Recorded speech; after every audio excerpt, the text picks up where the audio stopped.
नमस्कार दोस्तों, C centre पे मैं आपका स्वागत करता हूँ। एक नया इकोनॉमिक्स का जो टॉपिक लेकर के आए हैं और हमें ये बेसिक चीज़ें पता होती हैं तभी हम आगे न्यूज़पेपर को फॉलो कर सकते हैं। हमेशा न्यूज़ को पढ़ने के लिए जो इकोनॉमिक पेज का आता है से रिलेटेड उसको हम कैसे समझें, क्या करें, उसको हम एक लेक्चर बाय लेक्चर समझने की कोशिश कर रहे हैं। अभी मैं बैंकिंग को लेकर के यहाँ पे बैंकिंग का स्ट्रक्चर, जैसे आपके पास आपके दिमाग में आए कभी कि कोऑपरेटिव बैंक इस तरह से काम करती हैं या फिर रीजनल रूरल बैंक इस तरह से, क्योंकि अभी ये न्यूज़ में रहा है। गवर्नमेंट मतलब फाइनेंस मिनिस्ट्री ने एक इंस्ट्रक्शन या फिर एक ड्राफ्ट इशू किया है। उसमें उसने कहा कि जो आरआरबी रीजनल रूरल बैंक होती हैं उनको कुछ पैरामीटर्स को फॉलो करना पड़ेगा, तभी उनको जो जा करके हम एक रीजनल रूरल बैंक का क्राइटेरिया है। रीजनल रूरल बैंक जिसको हम आरआरबी बोलते हैं, ये बहुत बड़ा रोल प्ले करती हैं at the ground level remote area में, क्योंकि जो बड़ी बैंक्स होती हैं उनका ब्रांच बहुत कम होते हैं और उनका जो क्रेडिट होता है, मतलब जो फाइनेंस ग्रास रूट पे देने की प्रोसीजर होता है वो बड़ा कम ही है, और लोग उसकी बजाय जो है कि कहीं मनी लेंडर या कहीं से लोन पे पैसे लेते हैं, जो कि बहुत ज़्यादा इंटरेस्ट रेट पे करना पड़ता है। लेकिन जो रीजनल रूरल बैंक है इसका बड़ा ही यूनिक और बहुत ही कॉम्प्रेहेंसिव तरीके से स्ट्रक्चर बना हुआ है, और इसका बहुत बड़ा रोल होता है जो एग्रीकल्चर के फील्ड में लोन प्रोवाइड है। जैसे आप हमेशा सुनते होंगे नाबार्ड बैंक है, तो नाबार्ड भी उसी का एक आगे प्रोसीजर बढ़ता है कोऑपरेटिव बैंक से रिलेटेड। हालांकि नाबार्ड एक थोड़ा सा अलग है, डायरेक्ट किसी को लोन तो नहीं देता है लेकिन एक हायरार्की बनी हुई उससे देता है। तो हम यहाँ पे पढ़ेंगे बैंक्स किस तरह का फॉर्मेशन बनी हुई है बैंक्स का, जैसे या फिर जो मनी मार्केट होता है। हमने एक वीडियो बनाया कि मनी मार्केट क्या होता है, कैपिटल मार्केट क्या होता है, उनका टाइम पीरियड के हिसाब से देखा। आप प्रीवियस लेक्चर में जाएं, वहाँ पे मनी मार्केट और जो है कि कैपिटल मार्केट के बीच में डिफरेंसेस कर पाएंगे, समझ पाएंगे। तो हम यहाँ पे एक मनी मार्केट का जो टॉपिक काफ़ी इनलार्ज करके समझने की कोशिश करेंगे। सबसे पहले हम मनी मार्केट समझे तो उनका जो टाइम पीरियड होता है लेस देन 3 ईयर का जो लोन वगैरह होता है। जैसे मान लीजिए अगर आप कहते हैं कि एग्रीकल्चर लोन लो, तो देखिए एग्रीकल्चर में दो तरह की मोस्टली लोन होती हैं। ये तो होती है कि जो सीजन क्रॉप की चल रही है उसके हिसाब से होता है, और एक होता है एनुअल होता है। सपोज करिए कि आप खरीफ की सीजन के लिए, खरीफ जो हमारा जैन फॉल मानसून सीजन चलता है, धान की बुआई वगैरह का जो होता है जुलाई अगस्त का, उसमें तो उसमें ये प्रोसीजर होता है कि जैसे जून जुलाई में खरीफ की जो प्रोसीजर क्रॉप है बुआई हो गई, तो उसका जब नवंबर दिसंबर में किया जाएगा, तो ये समझती है बैंक कि आप हमें जब हार्वेस्ट करेंगे क्रॉप तो आपको पैसा मिलेगा तो हमारा लोन चुका देंगे। तो इस तरह से होता है, और इस पर ब्याज दर बहुत मिनिमम होता है, फार्मर को देना पड़ता है 2% 3% होता है। अगर आप टाइम पीरियड के अंदर अगर चुका देते तो उस पर भी इंसेंटिव देते। जैसे आप ले रहे हैं कि 6 महीने के लिए लोन ले लिए और 3% है, और आप 6 महीने से पहले 5 महीने 4 महीने में ही लोन को रिटर्न कर देते तो आपको 3% से भी कम, मतलब 2% 2.5% देना पड़ेगा। ये प्रोसीजर होता है। दूसरी चीज़ ये है कि हमें ये भी पता है कि एग्रीकल्चर पे टैक्स नहीं लगता है इंडिया में। जब ब्रिटिश कॉलोनी थे तो उस पर टैक्स लगता था उस समय एग्रीकल्चर। इनफैक्ट कि ब्रिटिश जो गोरे लोग थे वो अगर आपके लैंड एरिया पे अगर घास भी उगाते थे उस पर भी टैक्स देना पड़ता था। एग्जाम्पल सबसे बढ़िया मतलब ज्वलंत रहा है आपका चंपारण, जो गांधी का पहला मूवमेंट रहा तिनकठिया को लेकर के, उस पर टैक्स लोग लगाते थे, और ये इतना कर रखे थे कि आपका अगर 3 कट्ठा जमीन है 3 बिस्सा, तो उस पर 1 बिस्से पे नील की ही खेती करनी पड़ती थी और आपको टैक्स देना पड़ता था, और उसका भाव भी सही से नहीं मिलता। तो इंडिया में आज एक कंडीशन है कि एग्रीकल्चर पे टैक्स नहीं लगता। ये हमारे इंडियन नेशनल मूवमेंट का देन है। इनफैक्ट आपका सॉल्ट, जो साल्ट होता है, नमक होता है, उस पर भी टैक्स नहीं लगता है। ये भी इंडिया के नेशनल मूवमेंट का पार्ट रहा है।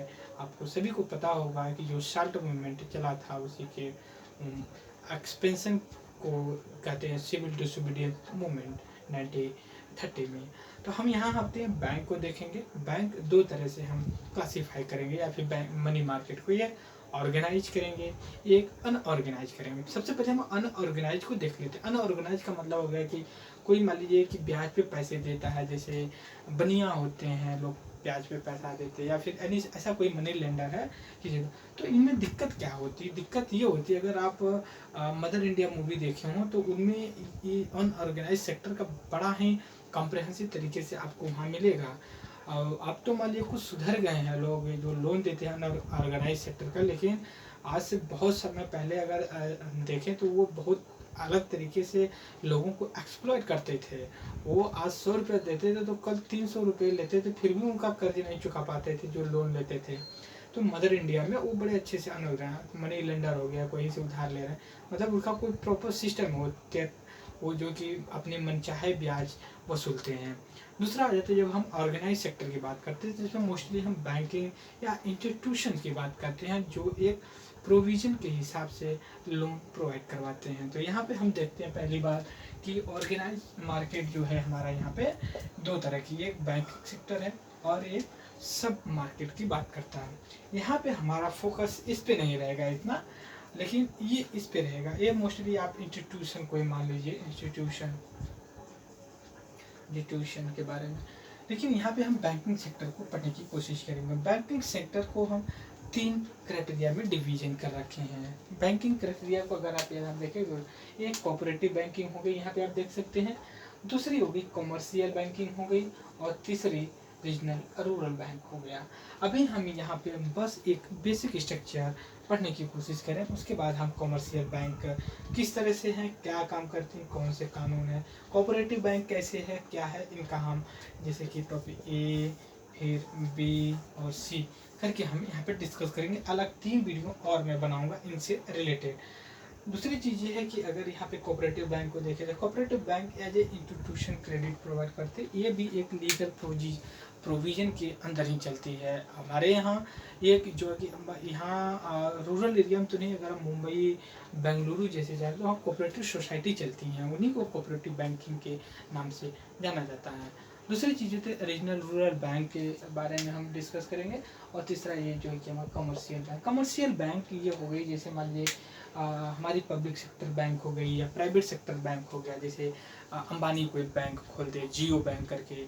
फिर बैंक गवर्नमेंट ऑफ इंडिया की जो पब्लिक सेक्टर की बैंक है, SBI है, यूनियन बैंक है, वगैरह वगैरह।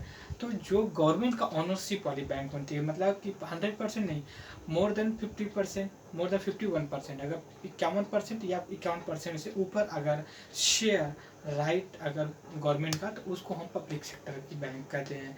अगर 49% यानी 51% से नीचे है तो हम उसको प्राइवेट सेक्टर का बैंक का नाम देते हैं। तो यहाँ पे हम आते हैं जो पब्लिक सेक्टर बैंक है, हम इसमें देखते हैं कौन कौन से।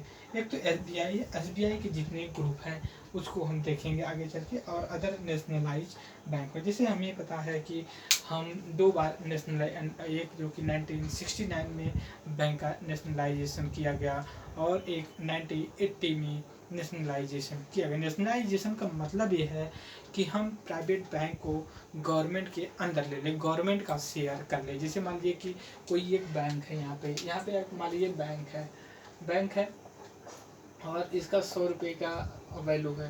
तो इसमें क्या है कि जैसे मान लीजिए कि प्रेजेंट टाइम में अभी क्या है कि गवर्नमेंट का जो कि 40% है, और जो गवर्नमेंट का, और उसके बाद जो प्राइवेट है उनका जो कि 60% है, ठीक है।